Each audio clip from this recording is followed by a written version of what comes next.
And so we can imagine a scene of a judge standing with the white curly things they got. Probably a technical name for that. I don't care. The white curly thing, the black dress that they're in, the little toy hammer.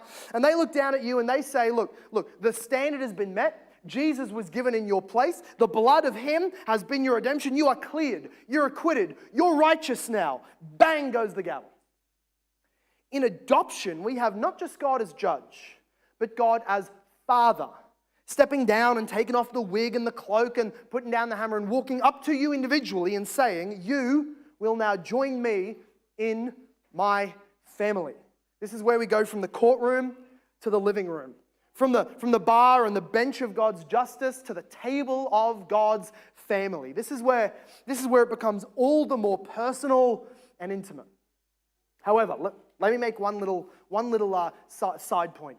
There's some people who sort of come to this point, and you can read it in the books, or you hear it in the sermon, or you hear what they say, and they go, justification, it's so legal and technical, and it's all about God's wrath, and he won't budge on his law, and it's all about condemnation becoming righteousness, and all this stuff. It's technical, it's impersonal, it's contractual, it's legal, forensic.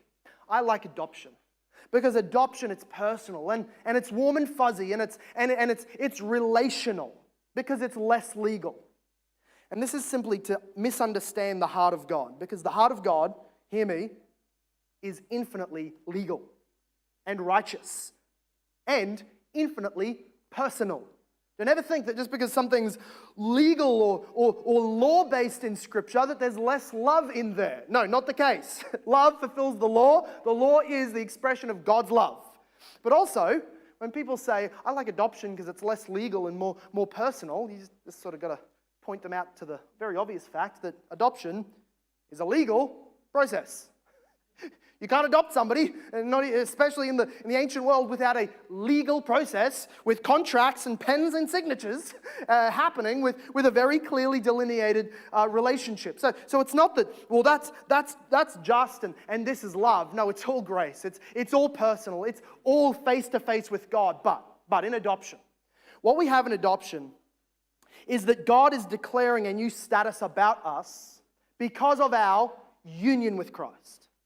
Because God predestined it, because the Spirit made you one with Christ.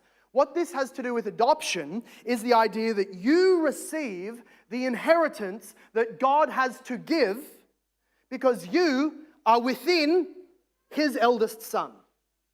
We think of it simply in human terms. Take the ancient Roman world, and there's a father, and he's going to be giving to his eldest son all that he owns. All of his money, all of his estates, all of his belongings are going to be going to his eldest son, but as would happen so often through feuds or diseases, the eldest son would die.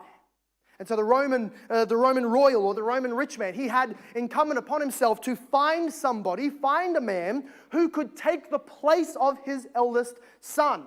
And once he found somebody worthy and who he wanted to carry on his name and who he wanted to give his full inheritance to, he would take that person, he would change his name if they were willing, he would adopt him formally in the place of his eldest son so that he now gets, instead of the eldest son, everything that the father has. Now, the eldest son, humanly speaking, the eldest son of God did die, but he rose again. And you are not coming in the place of Jesus instead of him. You are not found because God thought you're worthy of carrying on my name. Rather, God found the unworthy, and by making us one with Jesus, we now are in the status of being the eldest sons of God, in line to receive the full inheritance, that is, every blessing that God has to give, He owes to you. God owes it to you. Not because of your doing, not because you've put Him in your debt, but because He has joined you legally to His Son Jesus. Therefore, He will give to you all the blessings that Jesus earned.